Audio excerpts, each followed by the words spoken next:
اعوذ باللہ من الشیطان الرجیم بسم اللہ الرحمن الرحیم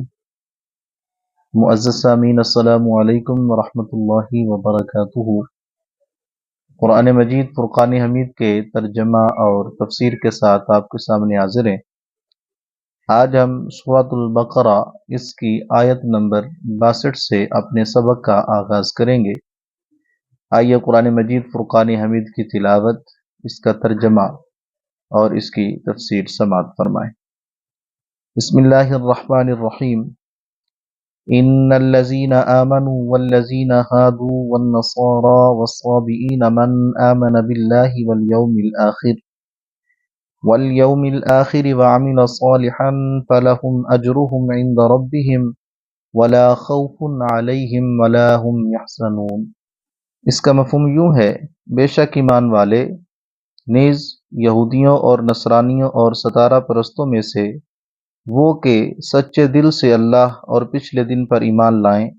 اور نیک کام کریں، ان کا ثواب ان کے رب کے پاس ہے اور نہ انہیں کچھ اندیشہ ہو اور نہ کچھ غم۔ یعنی جو بندہ اللہ تعالی اور قیامت کے دن پر سچے دل سے ایمان لائے گا، چاہے پہلے وہ یہودی ہو، عیسائی ہو، ستارہ پرست ہو، جس حالت میں بھی ہو، جو ان اپنے مذاہب کو چھوڑ کر سچا دین اسلام کو قبول کر لے گا اور سچے دل سے ظاہراً باطناً رب تعالیٰ کی توحید، آقا کریم علیہ السلام آپ کی رسالت کو تسلیم کرے گا، قیامت پر ایمان لائے گا اور اعمال اچھے کرے گا، تو رب تعالیٰ اس کو بہت ہی زیادہ اجر عطا فرمائے گا اور دنیا کے اندر اس کو کوئی خوف نہیں ہوگا اور قیامت کے دن ان کو کسی طرح کا کوئی غم نہیں ہوگا۔ اس سے اگلی آیہ کریمہ یوں ہے، وَإِذْ أَخَذْنَا مِيثَاقَكُمْ وَرَفَعْنَا فَوْقَكُمُ الطُّورَ خُذُوا مَا آتَيْنَاكُمْ بِقُوَّةٍ وَاذْكُرُوا مَا فِيهِ لَعَلَّكُمْ تَتَّقُونَ۔ اس کا مفہوم یوں ہے، اور جب ہم نے تم سے عہد لیا اور تم پر طور کو اونچا کیا، لو جو کچھ ہم تم کو دیتے ہیں زور سے، اور اس کے مضمون یاد کرو اس امید پر کہ تمہیں پرہیزگاری ملے۔ اس آیہ کریمہ کے اندر رب تعالی یہودیوں سے فرما رہا ہے کہ وہ وقت یاد کرو کہ جب ہم نے بنی اسرائیل سے پختہ عہد لیا تھا اور ہم نے ان پر طور پہاڑ کو بلند کیا تھا اور ارشاد فرمایا تھا کہ اس کتاب کو مضبوطی کے ساتھ پکڑو، اس کے اندر جو کچھ ہے اس کو پڑھو، اس پر عمل کرو تاکہ تم پرہیزگار بن جاؤ۔ یہ واقعہ یوں ہے کہ بنی اسرائیل حضرت موسیٰ علیہ السلام آپ کی بارگاہ میں حاضر ہوتے اور بار بار عرض کرتے کہ آپ اپنے رب تعالیٰ کی بارگاہ میں دعا کریں کہ وہ ہمیں ایسی جامع کتاب عطا فرمائے جس کے اندر ہمارے تمام مسائل کا حل ہو، ہمارے لیے قوانین ہوں، تو ہم اس کتاب کو پڑھیں، اس سے برکت حاصل کریں اور پھر اس پر عمل کر کے رب تعالیٰ کا قرب حاصل کریں۔ تو جب رب تعالیٰ نے ان کے بار بار اصرار کرنے پر موسیٰ علیہ السلام آپ کو تورات عطا فرمائی، تو موسیٰ علیہ السلام آپ جب لے کر ان کے پاس گئے تو انہوں نے اس کو لینے سے انکار کر دیا۔ انہوں نے کہا کہ ہم تو اس کو نہیں لیں گے، نہ اس کو پڑھیں گے، نہ اس پر عمل کریں گے۔ تو رب تعالیٰ نے حضرت جبرائیل علیہ السلام آپ کو بھیجا اور فرمایا کہ طور پہاڑ جو ہے اس کو اٹھاؤ اور ان کے سروں کے اوپر کر دو، تاکہ انہوں نے جو عہد توڑا ہے کتاب کو نہ لے کر یہ اس سے باز آ جائیں اور اس کتاب کو پڑھیں، اس پر عمل کریں اور اس کے اندر ہمارے جو احکام ہیں ان کے مطابق زندگی گزاریں۔ تو جب یہ سارا معاملہ ہوا تو پھر انہوں نے جب دیکھا اب کوئی بھاگنے کی جگہ نہیں ہے، تو پھر انہوں نے اس تورات کو تسلیم کیا، اس کو لیا، پھر اس پر عمل کرنے کا وعدہ رب تعالیٰ کی بارگاہ میں کیا کہ ہم اس کو پڑھیں گے بھی اور اس پر عمل بھی کریں گے۔ تو اس آیہ کریمہ کے اندر رب تعالیٰ نے اس بات کا اظہار فرمایا ہے۔ اس سے اگلی آیہ کریمہ یوں ہے، ثم تولیتم من بعد ذلک فلولا فضل اللہ علیکم ورحمتہ لکنتم من الخاسرین، جس کا ترجمہ یوں ہے، پھر اس کے بعد تم پھر گئے تو اگر اللہ کا فضل اور اس کی رحمت تم پر نہ ہوتی تو تم ضرور نقصان اٹھانے والوں میں سے ہو جاتے۔ اس آیہ کریمہ کے اندر رب تعالیٰ نے لفظ فضل کا ذکر فرمایا کہ اگر اللہ تعالیٰ کا فضل نہ ہوتا، اللہ تعالیٰ کی رحمت تم پر نہ ہوتی تو تم نقصان والے ہو جاتے۔ اب یہاں پر فضل اور رحمت سے یا تو مراد توبہ کی توفیق ہے کہ رب تعالیٰ نے ان کو توبہ کی توفیق عطا فرمائی، اور جب انہوں نے توبہ کی ان کو توفیق مل گئی تو اس وجہ سے ان سے رب تعالیٰ نے عذاب کو دور فرما دیا۔ ایک قول یہ ہے کہ فضل الہی اور رحمت سے مراد آقا کریم علیہ الصلوۃ والسلام آپ کی ذات مقدسہ ہے، تو پھر اس کا معنی یوں بنے گا کہ اگر تمہیں آقا کریم علیہ الصلوۃ والسلام آپ کے وجود کی دولت نہ ملتی اور آپ صلی اللہ علیہ وسلم کی ہدایت نصیب نہ ہوتی تو تمہارا انجام ہلاک اور خسران ہوتا، یعنی تم ہلاک ہو جاتے اور تم نقصان والے ہو جاتے۔ یہ تو آقا کریم علیہ الصلوۃ والسلام آپ کے وجود مبارک کی یہ برکت ہے کہ رب تعالیٰ نے تمہیں ہلاکت سے بھی بچا لیا اور تمہیں نقصان اٹھانے سے بھی بچا لیا۔ اس سے اگلی آیت کریمہ یوں ہے، اگر رب تعالیٰ کا ارشاد مبارک ہے وَلَقَدْ عَلِمْتُمُ الَّذِينَ اعْتَدَوْا مِنْكُمْ فِي السَّبْتِ فَقُلْنَا لَهُمْ كُونُوا قِرَدَةً خَاسِئِينَ،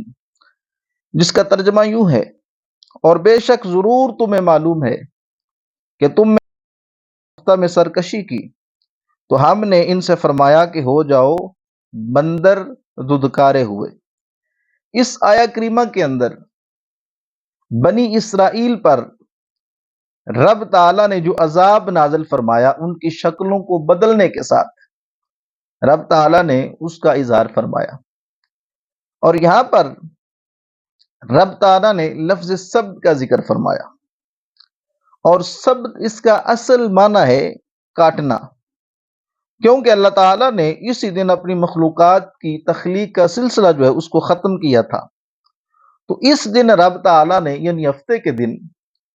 رب تعالیٰ بنی اسرائیل کو یہ بات بیان فرمائی تھی کہ دنیا کے تمام کام چھوڑ کر تم نے اس دن میری عبادت کرنی، یعنی کہ دنیا کے سارے کام چھوڑ دینے ہیں اور یہ دن تم نے میری عبادت کے لیے خاص کر لینا ہے۔ تو ہوا یوں، اس کا قصہ یوں ہے کہ حضرت داؤد علیہ الصلوۃ والسلام آپ کا جب زمانہ تھا تو بنی اسرائیل ان کی تعداد تقریباً 70,000 تک پہنچ چکی تھی، اور وہ سمندر کے ساحل شہر ایلا میں رہتے تھے۔ تو اللہ تعالیٰ نے ارشاد فرمایا کہ ہفتے کے دن تم نے مچھلیوں کا شکار نہیں کرنا، اس دن تم نے صرف میری عبادت کرنی ہے۔ ان کو مچھلی تعالیٰ نے منع فرما دیا، تو اللہ تعالیٰ نے ان کو ازمائش کے اندر یوں مبتلا کیا کہ اب ہفتے کے دن ان کے لیے مچھلیاں پکڑنا یہ تو منع تھی، لیکن ازمائش چونکہ ان پر آنی تھی تو رب تعالیٰ نے ان پر اسی طرح ازمائش کا اظہار فرمایا کہ رب تعالیٰ نے یہ معاملہ فرمایا ان کے ساتھ، جب ہفتے کا دن ہوتا تو تمام مچھلیاں پانی سے اپنے خرطوم نکالے وہاں جمع ہو جاتی، اور اتنی کثرت سے ہوتی کہ پانی بھی نظر نہ آتا۔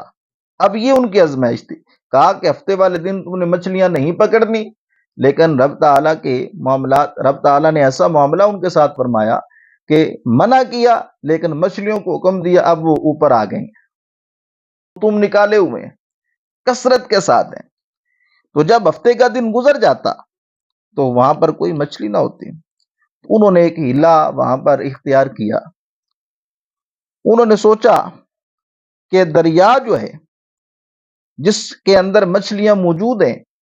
اور ہمیں پکڑنے کا حکم نہیں ہفتے کے دن، اور مچھلیاں ہفتے کے دن پانی کے اوپر آ جاتی ہیں، اوپر والی سطح پر آ جاتی ہیں، انہوں نے دریا کے ارد گرد حوض کھودے اور چھوٹی چھوٹی نالیاں بنا لیں۔ جب ہفتے کا دن آتا تو مچھلیاں پانی کی موجوں کے ساتھ ان حوضوں تک پہنچ جاتی، اور حوض جو ہیں ان کے گہرا ہونے کی وجہ سے واپس نکل نہ پاتی، بس وہ اتوار کے دن ان کو پکڑ لیتے ہیں۔ اب یہاں پر بعض علماء یہ بیان فرماتے ہیں کہ وہ جمعہ کے دن جال اور کانٹے لگا دیتے تھے، پھر اتوار کے دن انہیں نکال لیتے تھے، یعنی کرتے یوں تھے کہ جمعے والے دن اپنا جال پھینک دیتے تھے، کانٹے وغیرہ لگا دیتے تھے، اور ہفتے والے دن عبادت کو چلے جاتے تھے، جب اتوار آتی تھی تو پھر اس کو پکڑ لیتے تھے۔ ایک قول یہ ہے۔